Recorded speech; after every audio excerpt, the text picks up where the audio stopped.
Almost crucial fourth down play again for the Longhorns at their own 43.5. And going for broke to Randy Peschel, and Peschel catches the ball. What a toss. For a team to be behind 14-0 and then not to lose its cool and to go on to win, that proves you deserve to be number one, and that's what you are. 1969, I wasn't even born, and that was one of the many, many great games that was a part of the Texas-Arkansas series. It discontinued in 1991, after 91, when Arkansas left the old Southwest Conference to go to the SEC. And they did meet a few times in bowl games and had a couple of series contracts. But for those of you watching who have no idea maybe what Texas-Arkansas means, it's pure hatred. Pure hatred, one of the best rivalries in college football. The 1969 game literally determined the national championship before bowl games, BCS, CFP, before any of that. Texas and Arkansas. I've got three Razorbacks from the mid-'80s era who can tell you what it's all about. Arkansas, Texas. Let's talk about it.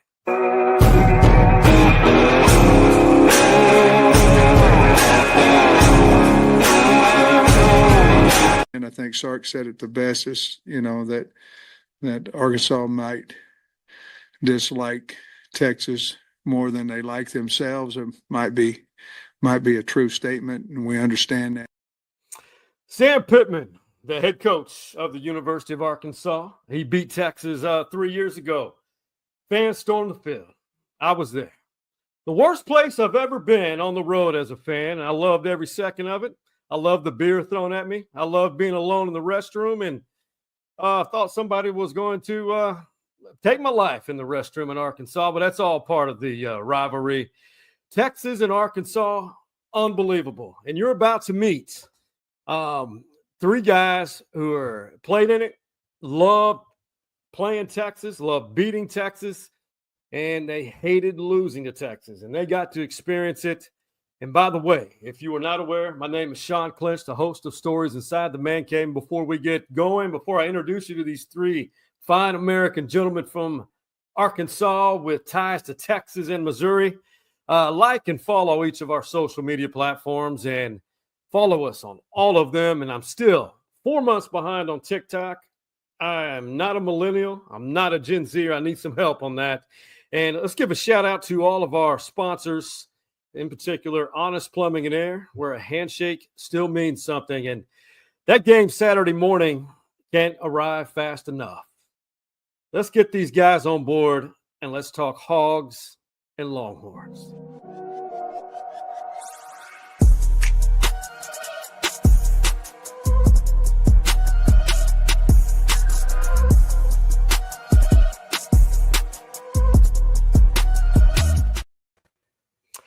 Look at this. Perfect transition. We've got Marshall Foreman, former running back for the Arkansas Razorbacks in the lower left, and to his right, the former quarterback for the Arkansas Razorbacks, the Greg Thomas, and upper right, he fills out the screen. He's still in good playing shape at this day, Limbo Parks. and he's with us from Missouri. Gentlemen, I appreciate you guys being here. We're going to have some fun in this episode. Yes, sir. Yes, Thanks for having us. Hey, just to start this off right, Sean. Man, how dare you bring up the 1969 game? Don't do that, man. And you know he didn't catch that ball, right? You know he didn't catch it. He didn't catch it. If we had video today, that's not a catch. No, it would be ruled an incomplete pass. That's right. It should be a incomplete pass back then. I mean, but probably had Texas officials. They did. You know they did. I know they did. Yeah. You know they did. That's good. So Greg Thomas, by way of San Angelo, Texas. It's not that grainy. This was what, 1985, something like that? 85 or 86. Correct. 85 or 86. It's 86. Yeah. 86. That's in. Well, it's in. It looks like it's in Fayetteville. It's in Fayetteville. So it's in Fayetteville against Texas, TCU. TCU. And Foreman, you're playing fullback, right? I'm playing fullback. And Limbo, which side of the line? Are you 78? I'm that beautiful 78 right there. You filled it out nicely, my friend. Yes. So you guys you played for Ken Hatfield. Give us a little background of what it was like. Ken Hatfield won a lot of games at Arkansas, and the Wishbone to this day, I know these kids nowadays are just rolling their eyes, but that was my favorite offense. It still is to this day. What was it like? We'll start out with you, Marshall. Well, for me, well, he sold me on the idea of the wishbone because he told me I'm always the first option. I'll get the ball more than anybody else. The first year he didn't lie to me. the following 2 years he lied to me. And I did this at about 198 pounds. Nobody has a 198-pound fullback, but that's where he wanted me. But it's Ken Hatfield. I think he had dreams of something else back there behind me. GT, you were the guy that made it go. You and Quinn Grovey in the latter 80s. I mean. And you guys in Oklahoma were the teams that ran this offense to perfection. I mean, playing with these two guys, what was that like? I mean, and then we'll get to Texas here shortly. Well, I can honestly tell you that handing the ball off to Marshall is always going to be some positive yardage. And then if they were out of position, he 20, 30 yards down the field. So that's a great first read. And we got to the point where he could tell me, let the ball go, or keep it. And we in split second time. And he could tell, we learned how to read it together. And he could say yes, or no. And then we go to the second option. And then the best thing about it was running behind Limbo over there on the left-hand side. We ever needed the yard, we're going to go behind 78. And no matter what the circumstances, no matter who was on the other end, we know Limbo's going to get his man out the way. We're going to get that yardage. And I love running the wishbone. I like throwing the ball more, but I love because you don't get hit as much. You speak for yourself. Yeah. Well, you get hit. Well, the fullback gets hit every play. The quarterback hits second most after that. And then we get downhill and pitch it, then, that's great. But it is the best offense for me. The spread right now is still the wishbone. It's just 7 yards deep. It's like inverted. Yes. So Limbo. My goodness, I don't know why I called you Lincoln. Remember the big tackle who used to play for the University of Washington? Lincoln. Yeah, was it Lincoln Kennedy? That's who. I don't know why I was thinking about him. Limbo, you guys. What was your? I know your responsibility was to smash that edge in and with your tackle there, but what was a perfect day for you blocking for the wishbone for Arkansas? Perfect day was getting up to the second level, taking my man, getting up to the second level, Marshall coming off the left side, and then boom, there's the crease. I mean, that's pretty much what it was, wasn't it, fellas? Yeah, because he's coming depending on he's coming left or right of my cheeks. Didn't matter, whatever the play was, and it's all about running the railroad tracks. I mean that was the beauty of it. I mean, all you had to do was know the snap count and come off and just play smash mouth. Now I remember Grant Taft made a statement. When we play Arkansas, our coaches get to go home and see their families that week because they knew what we was going to do. It wasn't no secret. It was probably about basics as you can get, but you still couldn't stop it. I mean, what was our motto? 40 minutes or 40 points. Is that what it was? Yeah. So we either kept the ball, scored 40 points, whichever one came first. That's what we did. Hell, I thought it was 3 yards in a cloud of dust. Well, you still didn't get no first down. You got to get at least 1 yard. You know how Hatfield was. If we got 3 yards, let's do it again. Well, you guys had an opportunity to experience this rivalry before the transition came. The transition meaning Arkansas exiting the SWC to go to the SEC. Yeah. What was the buildup like back then for the young bucks who have no idea what this is about, and for the old heads like ourselves? Hey, we're still pretty though. We're older, but hey, we're still hanging on. Yeah. But people who love the SWC, man, it was a fun league. It was fun back then. But what was it like? And we'll start with you, Limbo, gearing up for Texas, home or down in Austin? Okay. Myself personally, I went to JUCO first and then transferred in. 2 years, right? Yeah, 2 years. I wanted to be part of the SWC. Okay. Southwest Conference to me was the best conference in the 80s. That's why I came. And yes, it was. Yes, and it was special. And coming down playing Texas, you play Texas A&M, you play Baylor. I mean, those were some powerhouses back in the 80s and stuff. And it was, I mean, I hate that the conference dissolved. Right. And I really dislike it because I was fortunate to get first team all Southwest Conference. So, I mean, that's why I love the conference. so and to me, just getting that honor in that conference is huge to me. Absolutely. So so I hated for it to dissolve, but I understand, like when we go down to Rice or to Houston back in the day, we had more fans than they did, or SMU. Unfortunately, college football is about the whole almighty dollar. Right. And that's probably was one of the biggest reason Arkansas left, because, Greg and Marshall, when we went on the road, it was like a home game for us for some of them stadiums we went into. Yeah, how about you, GT or Marshall? You go ahead. You continue that. It was definitely like a home game whenever we played on the road conference play, because that was the only time my parents get to see me play, because they never made it up to Fayetteville for a game. So most of my time after practice during that week getting ready to play one of those games was trying to con somebody out of their tickets, because I needed more tickets.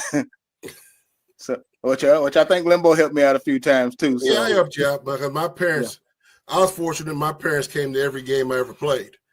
And I always had 2 tickets on the road. I always had 2 tickets because we got 4 back then. So when we went on the road, I always had 2 extra. So I was always giving them to Marshall. I gave them to someone who actually needed them. Yeah. Now, GT, tell me about, for these guys, for what it was like back then, in addition to playing the SWC, great rivalries, great programs, and some really good talent. But was it true hatred to play about Texas? Now, Marshall and I are from Texas. Right. Okay. Born and raised. He in Houston, I'm in San Angelo, Texas. We didn't understand the rivalry until we got to the University of Arkansas. And the fandom is second to none. We're not talking about the game. We're just talking about the fans, how they get so geared up. And that goes all the way back to that 69 game. Yeah. It goes back to the 64 when Arkansas won the conference and then won the national championship. And they were the only 2 teams that were undefeated and battling it out that last weekend in November. So it is a true hatred. Now, I'm not sure that Texas hates Arkansas as much as Arkansas hates Texas, but Arkansas will set Texas on fire. if they had a chance. The fans hate. And, Remember the student bodies, Greg? Huh? The student body before we played Texas?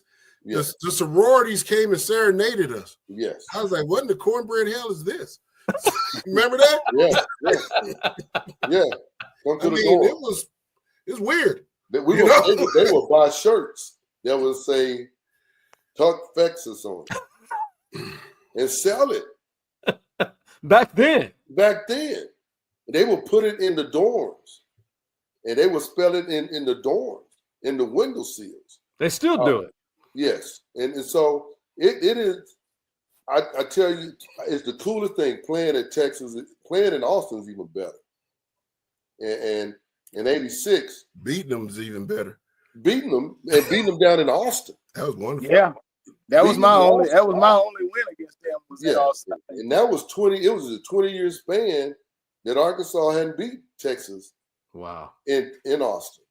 And it was, for me, it was very, very special. And I know you and we discussed this before in the past, because my father could not attend the University of Texas. He had to go to Houston-Tillerson on the other side of 35. So you were talking about earlier, the segregation and then into integration and all the players come. My father didn't have that opportunity. It was not in his thought process that his son would ever go to the University of Texas.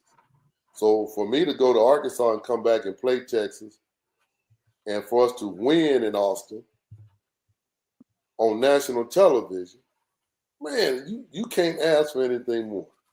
And to see the look on my mom's face after the game, to see Marshall and Limbo pick up Hatfield and carry him off the field. Because, 20 years is a long goddamn time. That's a long ass time. And Bevo almost ran over me. Yeah. Did he really? Yeah. I used to come out the stadium on the side. Yeah. And we coming out, and here comes big old bovine. Yeah. Well, that big old, I had to step back. I was like, boy, it was awesome. Big old sellout crowd down there. Yeah. It's beautiful. Well, this was, to give you an idea, this was 3 years ago in Fayetteville. It was Steve Sarkisian's first team at Texas. Started out slow, but Arkansas started to impose their will. Sam Pittman had a really physical team and really put it on Texas. And this is how it ended in Fayetteville 3 years ago. Over. And Rocket Sanders and the Razorbacks, they're just running wild inside the 10 and into the end zone. How about that Hogs tonight, folks? It's football. And this one runs deep, real deep. Arkansas thinks this of Texas. The past, the present, the future, all converging to celebrate a win over the team that they don't like so much. And that, what he said, he did his homework. So listen, I've been a Texas fan since I came out of the womb. And I've always thought that Texas, I was spoiled because there were always three big rivalry games: Arkansas, A&M, OU. And not many people really truly understood that. Only you guys and people from Arkansas can. And he summed it up. That game every year means so much. And if you look at the last 7 games, look at this: 5-2 against against Texas, the last 7 games. Does that, I know you guys play Texas every year when you played, but does this seem like reality? Why is it that Arkansas has had a shift in this series? I think it's just because the switch to the SEC. We have to have that better talent in the SEC. And even though Texas is still getting some of the best talent in the country, they're getting better talent this year because they're in the SEC. I think that's. But could y'all see the potential, Greg and Limbo, when Sark was there? When you saw that game in 2021, I know it felt good for you guys, but did you see Texas becoming who they have been the last year and this year? Well, I'll say they knew that they had to amp up something. It wasn't just the players. It had to be the support. It had to be the money. They knew leaving the Big 12, coming to the SEC, and the embarrassment that they took, that, Sark said, hey, man, I came from Alabama here. I have to recruit those kinds of players. We got to get better on the offensive line, defensive line. And in order to compete in the SEC, we're going to have to do like they do. And so they did. Y'all put money into that. Y'all hit the streets. Y'all hit these high school coaches. And, Sark has done what he does. He goes and he builds a program. And unfortunately, we didn't pick up where y'all took off. Right. And so the talent level is we still have talent, but the talent level that what Texas is bringing in on Saturdays is a little bit more than what we had. So we got to fight a little bit harder. We got to dig a little bit deeper. We got to pay attention more. And, kudos to that. We just have to refocus and do what we have to. I can tell you this. I remember 2018 or 19, Texas wasn't very, very good. I remember posting something saying that Northwest Missouri State had more people drafted than Texas did in the NFL draft, which is pretty bad. Right. You know what I mean? A Division II school, I don't think I had anybody drafted that year. One of them years, if you go back and look, see if and Texas should always have the best players, should always come to Texas. Unfortunately, I'm from Missouri, Texas should always get the cream of the crop. Well, to that point, and to what you guys have mentioned about the feelings of Arkansas fans, even Steve Sarkisian, he said it, that back at SEC Media Days, I almost said Big 12 Media Days. He mentioned that Arkansas fans hate Texas more than they like themselves. But he also pointed out, he was asked about the rivalry, and he broke it down because he's a college football junkie too. He's a fan of college football and loves it, so he knows the history. But I found this one amusing because he was trying to relay, God, how did this become a rivalry? I was joking with the team this morning. I don't know what Darrell Royal did to Arkansas back in the day, but they absolutely hate our guts. And I think we learned that the first time around when we went there. Hey, he's not wrong. I mean, it was Darrell Royal, and he and the Arkansas had Frank Broyles were very close. I think Darrell had more wins against Arkansas. I think they were I don't know what this rec 12-5, something like that, or 20-5. I can't remember. But what's the old historic? What do you guys remember about that you learned about this rivalry beginning with DKR and Frank Broyles? I just think because Arkansas hate the whole state of Texas because we was the only thing outside of Texas. I mean, it's just like y'all always caught the breaks. It was like we was always the little state that, and y'all got big Texas, everything, it's kind of like everybody looked down on the state of Arkansas. And I think the people of Arkansas are just sick of it. I mean, I'm just, from me coming in from Missouri and just looking at the whole thing. I mean, we was the only team outside the Southwest Conference, and like that ball that wasn't caught. A lot of those plays went a long ways in a bunch of games. How about you, GT? What do you think? Playing off of what Sark said. It's true. It's true. And honestly, there's no love lost from us players either. Because we see it. We felt that we were disrespected a lot of times also. The media would disrespect us. But going back to with Coach Broyles and DKR, that friendship was good. Fred Akers was from Arkansas, played at Arkansas. And Charlie. Yeah. And so when you had those kind of connections and both teams were winning, it brings out a great rivalry. And sometimes, and I don't want to be bitter, but we know that all the referees were from Texas. And we knew that we had to not make mistakes, because if there was a chance, we felt like something was going to go against us. So we had to play with a different form of eagerness and focus and I wouldn't say hatred, but shit, yeah, we didn't like a sense of urgency for yeah, sure. we didn't like it. We couldn't wait. We circled it on our calendar also.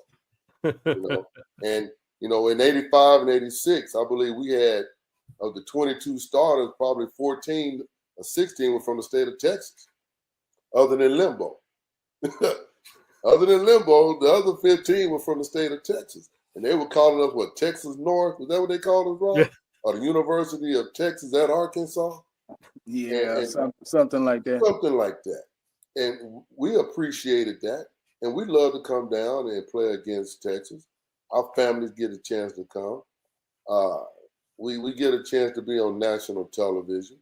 And yes, we wanted that game. We wanted that game, and it was just we lost on a last-second catch to Tony Jones. Oh, we'll get to that, sure. And that's the worst. That's not only losing the game, but how you lose it, and then you got to live with that for the rest of your freaking life. And Texas, that's like you putting on a 69 game. We turn it. You watch the Longhorn Network, and they showing that game every 3 or 4 days. They never showed Arkansas beating Texas, which we beat you butts a whole bunch, but they never show us winning the game on the Texas Longhorn Network. That's why I hated that damn thing. Because you didn't win every game, but they always show Texas winning. But it just adds fuel to the fire, right. And it's a good rivalry, and it should be appreciated for what it is. Marshall, I was going to ask you, I know the game is, do they still, what happened to the agreement of playing a game in Little Rock? Is that still, are they all playing them all in Fayetteville, the home game? I think they still play one there, don't they, Greg? One game. They play they play one game a year there now. That's it. Okay. So I experienced Fayetteville firsthand. It's a great college football environment. Yeah. In that stadium, what it's become is beautiful. And it's right on the pitch of it. That place is louder than some stadiums I've been to that have 30,000 or 20, 30,000 more seats. Mm-hmm. Right. The Fayetteville factor in this game, people will anticipate Saturday morning. How would you describe what this will be like, even at 11 a.m.? To me, I mean, and I'm pretty sure Greg and Limbo will remember this the same way. To me, it's going to be like us going to Texas A&M playing.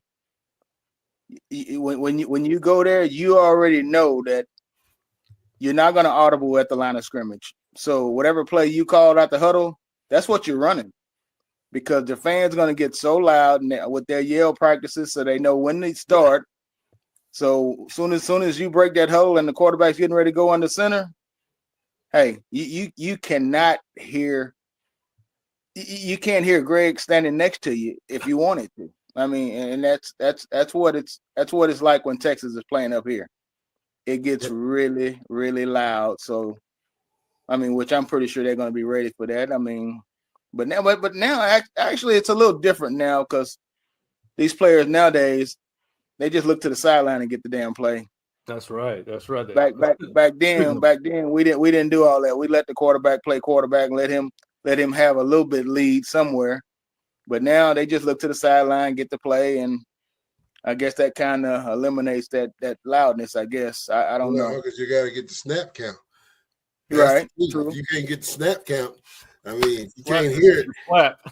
Yeah, I mean, that's my whole thing as offensive lineman, getting the dang snap count, because what Marshall was talking about, like A&M, like I said, I play left guard. Greg was calling out the signal. I'm looking up saying, what? What? And I'm trying to relay it to the tackle, Dale Williams, who's from Texas. I'm trying to, trust me, it's a problem. Okay, and I seriously hope the Razorback fans get super loud Saturday. Yeah. Well, I call it the hornet's nest because all the pressure in this game is on Texas. I mean, we can all agree on that. All the pressure. Well, no, we can't say that because even though they've already told Sam that he will be here next year, I think they're wanting a game out of this. They're not wanting one of those. It's over at halftime, evening, mornings, afternoon, whatever. I think if it turns out really bad, I still think that's not going to be a good look and not going to be good for Sam. But, GT, do you agree with that? You cannot give up 550 yards in the air and 6 touchdowns through there. That's one thing Arkansas cannot do like they did against Ole Miss. Ooh, that was okay. Yeah, Limbo. You and I guess we talked about that a little bit on the podcast that morning. That's the one we did. Yeah, and I think I actually said that. I said, hey, listen, I love our defense coordinator, but he's young. He makes a lot of mistakes, and he's been getting away with them. I say, but against Kiffin, it's not going to work. Well, it was exposed. And my God, he did it. I mean, even we knew it was going to happen. Yeah, you knew. You cannot do that against a great coordinator. Yeah, this weekend, Texas better be on their P's and Q's because the Hogs are due. They're due to play a good game offensively and defensively and special teams. We haven't done that all season. And what a better opportunity to play an arch rival that's right now in the playoffs system or scenario and come out and give your best offensive, defensive, and special team show. I expect nothing less, but then again, you still got to play the game. The young men got to come play the game, and I'm hoping for their own legacy. Ain't got nothing to do with us as the old head. For their own legacy, that they take this opportunity and play in unison and come out and give their best shot. I hope right. Think about when we played. Before we played Texas and Austin and beat them, we lost the week before. Yeah, against Texas Tech. We got upset, right? Yeah. Arkansas is going to have to bounce back and find a way to bounce back. Now, we could have went into the tank back then because that was a devastating loss for us. But we rallied the horses and rallied the troops and went down there because we knew we weren't going to get embarrassed. You know, you're going to have some type of pride. So I'm hoping the old Razorback spirit comes out in Fayetteville Saturday. That's what I'm hoping. Talk about that, though, Rock. Talk about how we lost the Tech. That there are some times you just don't prepare. You know what? You're right. We didn't prepare like we should have, and we wasn't focused like we should have been, but which was our fault. But it was also the coach's fault for not getting us to that point where we needed to be, but not seeing that, hey, we're on a high right now. I mean, we're looking past this game. I mean, but I look past them. I ain't gonna lie. Oh, most of us did. Most of us did at that time because we were rolling. Yeah, we were. But we were 67th in the nation to beat everyone by 35 points. Was that 85? 86. 86. Okay. When I say that we didn't care about Texas Tech, that we were already looking at the Texas game, that's exactly how we practiced. They were. Hey, but you know what? If you go back and look at the play call in that game too, Greg, the same thing was with the coach. Yeah, and I broke my hand too. You remember I broke my thumb in the first quarter, and played it. But we didn't practice. You know, we literally were jacking around during practice week, not thinking about Tech. We were already talking about getting tickets and where we were going to stay in Austin, and arguing about where we were going to eat You know, because he was talking about eating at the hotel. We were like, look, man, we're in Austin. We ain't gonna eat at the hotel. We are distracted 10 days ahead of time. But like I said, you got to get more focused. You bring up eating off the subject of what we're talking about here. Yeah. But my freshman year, when I was playing for Lou Holtz, we playing down there in Austin. I want to say it's my freshman year. Oh no, hold on. Or was it my sophomore year with Hatfield? Anyway, we were playing in Austin that year, and somehow the dessert came, and it was rum raisin ice cream with real rum. You talking about coach going off? Yeah. I think that was Hatfield. Now that I think about that, I don't think that was your sophomore year when you played down there. Yeah, that was your sophomore year. They had the Coke machine down there. Boy, times have changed. Now, not just people doing crazy stuff. And see, and we don't share those stories a lot, but we had some real funky, crazy stuff happen to us in certain places. Fire alarms going off every other hour. People calling your room. Calling your rooms. You know, we played in one game where they must have tripped the daggum electricity because everything was out. Whoa. You know, and it was hot, and so we got the doors open trying to get.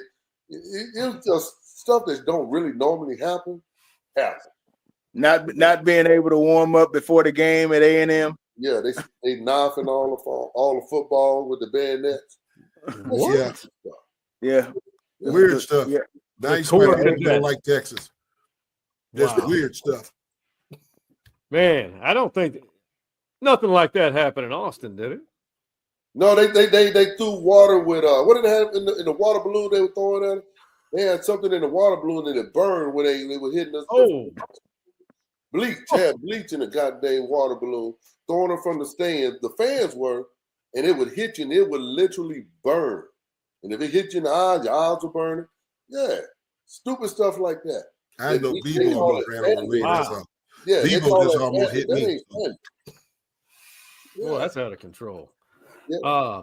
Before we hit a quick break, I know Greg alluded to it, but this is one of those memories of this rivalry back when they played a couple, maybe 3 games. They split the home games between War Memorial in Little Rock and Razorback Stadium in Fayetteville. This game, Greg had a great game, but Texas, it was just one of those games that came down to literally the last 4 seconds, the 1987 game in Little Rock, Arkansas. 4 seconds left, 4th down.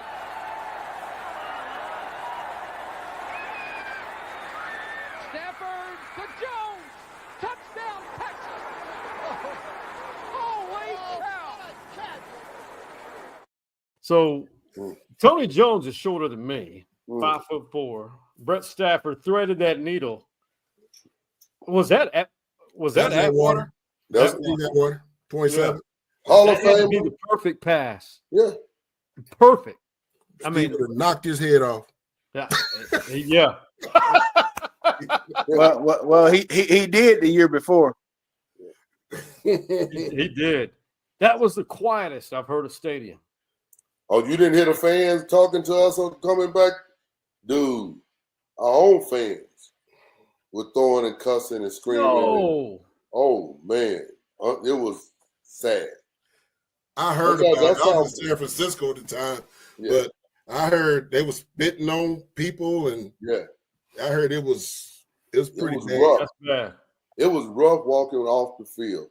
And I tell you, those are those games. That's our fans. Those are our fans doing stuff to us. It wasn't them doing that to Texas people. Bill Clinton was governor that year. I remember him being at that game. He was governor of Arkansas. That tells you how long ago that was. That really was. Sean, 85 was worse. It was 85 all field goals by Texas, right? Yeah. And we scored 2 touchdowns and they kicked 5 field goals. And we missed several field goals that game too. 3 field goals. Yeah. And, that's crazy. And we was ranked like 4th in the nation or 5th in the nation or something like that. Yeah. And we had a better kicker. We had a better kicker on the sideline. Man, it is. There's some similarities between Texas, Arkansas, and Texas OU when weird things happen, and it's so many intense waves of energy in this game, but also weird turnovers. Man, we're going to take a quick break. On the other side, we're going to try to figure out what's going to happen Saturday morning, and maybe these guys will give those Longhorn fans some recommendations of what to do while they're in Northwest Arkansas. Take that ass whooping like it's coming. I think he's talking about before that. Oh, okay. I'm sorry. I got beside myself. Let them people rest, will you? Don't make those. Honest is a strong word, and we all need honesty when it comes to plumbing and HVAC needs. Somebody who will take care of the repairs efficiently and with quality. Honest Plumbing and Air is who I trust, and they take pride in that word. Honest Plumbing and Air, where a handshake still means something.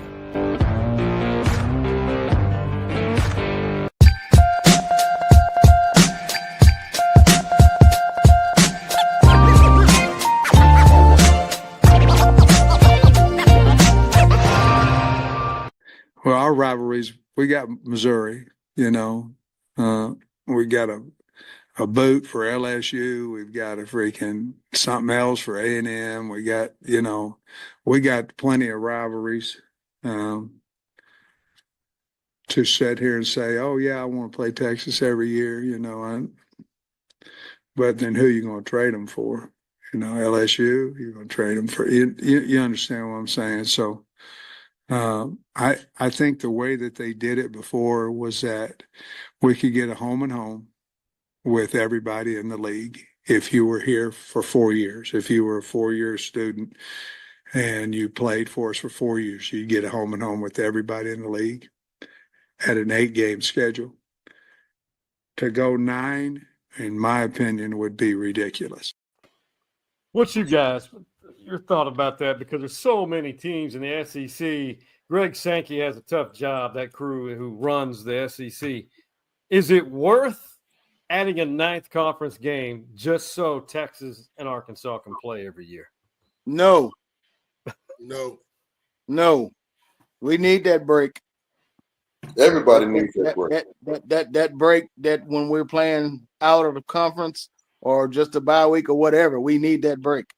And that's for everybody in the league. Yeah, the body needs it. Yes. The body needs it. And here's the thing was back when we played, before we played Texas, they had a bye week. And before we played A&M, they had a bye week. So yeah, they need. No, they don't need it. And we played straight. We played 11 straight games. Right. We never had a bye. Man, there was no middle of the season break for us. Yeah, that's being a Southwest Conference fall. That's being outside of Texas. That's being where all the Texas schools had that power to say we'll schedule this, and this, and we never had a break. Everyone else always had a break somewhere in the season. We never. Man, that's wild to me. And not having bye weeks, man. That just wouldn't go over well in this modern society. You got to have a break, man. Injuries pile up, especially in the SEC. All right, Saturday morning, gentlemen. What's your thoughts? We'll begin with who wants to go? Let's go with Limbo first. Give me your predictions. What do you think is going to happen Saturday morning, 11 a.m. in Fayetteville? Like I said earlier, the Razorbacks need to have that fighting Razorback spirit and come out and play if they don't want to get embarrassed on national TV. Okay? Sometimes fear is good. I don't know if they have the fear because, like I said, when we went down to Texas, we had the fear of getting beat, and it drives us. I'm hoping my Razorbacks come out and play. But if I was putting money on it, I would pick Texas. But my heart tells me, woo, pig suey. So you take it for what it's worth. Hey, GT, I think you guys, your quarterback, last I checked, Taylon Green, is healthy. Well, No, healthy he's not enough to healthy. play. He's going to play, but he's not healthy. If he's healthy, I watched him play 3 years here in our district where I coach it. They're playing a week. We played against him for 3 years. Totally forgot he's from that area. Yes, sir. Another Texas boy. Long, lanky, and can run. But I'm not sure if he's healthy. And so it'll either be he or Singleton, but they just have to play well. And I'm going to say it again. I'm not going to pull against my Hogs, but if they're focused, if they're paying attention to detail, they're doing the scout report, and we play better defense, we got a chance. But all them ifs and buts and candies and nuts, that stuff don't mean nothing till you strap it on. If those young men strap it on with some fighting hard and like Limbo keeps saying, with Razorback fight, and then I look for it to be successful. Otherwise, we may get steamrolled if they don't come out with the right attitude. And I'll say this: an 11 o'clock game in Fayetteville is difficult. They have to stay down in Fort Smith. They got to get on that bus for 2.5 hours and ride up there. It's a different kind of atmosphere at 11 o'clock in the morning. So we had the advantage. It's been a long time since you've been here. What are you talking about 2.5 hours?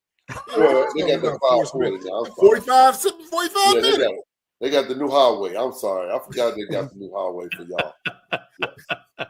I know Marshall, what's your thought? What do you think? What do you see happening? Let's say, does it matter who plays at quarterback against Texas? Oh, you mean on the Texas side? Oh, well, for Arkansas. Oh, it definitely matters who plays. I think Green is the better quarterback right now. I think he has more of an upside than the other kid right now. I do think his biggest problem is a lack of confidence whenever things aren't going good. I think if anyone needs a sports psychologist, I think it's him, because he gets down on himself, and you can see it from a mile away when things aren't going great. But I think Arkansas will come out ready to play this game. I don't know if they're mentally ready to be able to do it for 60 minutes, but I think they will come out with the right attitude and the right fire. I think they'll be ready for at least a half. Okay. Well, keep in mind, Arkansas beat Tennessee, who's back in the top 7 or 5 in the country. Arkansas upset Tennessee this year, gave them their only loss of the year. My take on this game, I hate predicting scores, and I'm not going to do it for this one. But I will say, Texas got steamrolled last time in Fayetteville. Different team, more experience, bigger, faster, stronger. I will say it's going to be a fight. I will say Texas wins between 6 and 9 points. That, which means they get out of there with a W, like they did at Vanderbilt. They're going to get hit, though. Absolutely. They about to get the bus hit. And I'm telling you, man, 11 o'clock start time is a little bit different than 12:30, 1 o'clock, 3 o'clock. That's an early bus ride. You got to get up and eat. Early. Getting up at 7 o'clock in the morning. Yeah. So, it's like you playing Pee Wee football. Actually, getting up at 6 o'clock. To leave Fort Smith to get to the stadium at 7. Yeah. So you got to be up at there 45 minutes on that bus, even with an escort. I don't care what Marshall just said. That ain't happening. They're going to be on that bus for 2 hours. They may make them drive all the way around to Missouri and back. They're going to be on that dang bus. They end up in Bella Vista real quick. There you go. We missed our turn. Yeah. We can get a line of us to go down there and meet them in Alma and slow them down. There you go. Hey, you guys have there's going to be Texas fans pouring in probably Thursday evening, Friday. You guys have any must see, must visit, must eat, anything for these Longhorn Nation? Catfish hole. You're right. You're right. Catfish hole. Man, I'm putting that on my list. As for the what's that? The honey butter with your the hush puppies. Hush puppies. Yeah, hush puppies with your the butter, the honey butter. Yes. Awesome. Hey, I'm just gonna tell them to walk around campus. It's the most beautiful campus in the SEC. I agree. We have all the facilities, and many Texas fans will send their kids up there when they see the facilities. Oh, they already said it. Hey, we Shit, I mean, about every third license plate is a Texas plate. It was like that when we had 8,000 students too. Remember? Yeah. Yeah. Hey, That's how far back we go. We only had I'm gonna tell you 8,000 this. students. Okay. If You only have Arkansas how really many? want to win, they need to play one of. I coach football up here in Kansas City. They need to play my guy, Monte Harrison. That's who they need to play. I've been waiting on him forever. You know who Monte Harrison is? I know the who baseball he is. player. Yeah. That's one of my players. Hey, man, tell me something good. We'll go around the horn. Marshall, you can keep it quick. It can be positive, inspiring. It can be hate on Texas, whatever you want to do. Tell me something good, my brother. Something good. I'm from Texas, born and raised. I will always be a Texan. Only reason I don't like the Texas-Arkansas game is it's been drilled in my head. But at the end of the day, it's just another team to me. But if anybody win a national championship and it ain't Arkansas this year, I'd like for it to be Texas. Ooh, that's a hot take. There you go. I respect that. Limbo, tell me something good, my brother. Well, the one and only time I've been down to Austin, I'll tell you, it's a beautiful place. I love it. It's one of the most beautiful places I've seen when I came down to Austin, Texas. So I would like to say that. And but I'm up here in Missouri where it gets cold. And I'm a Razorback. I love playing against Texas. And I just hope it be a great game between two longtime rivals. Ooh, wow. There's a lot of love going on here. Hey, you won't get none from Greg, though. Hey, GT. You ain't getting no love from GT, Greg. closing it up. Tell me something good, my brother. Hey, I am so appreciative to be a part of this rivalry. We didn't know this 40 years ago on how good and what it feels like to come home and play in front of your family or your family travel to be a part of this game. The good thing about it is it's a great opportunity for the young men to do something good. And so we wish the best to both teams.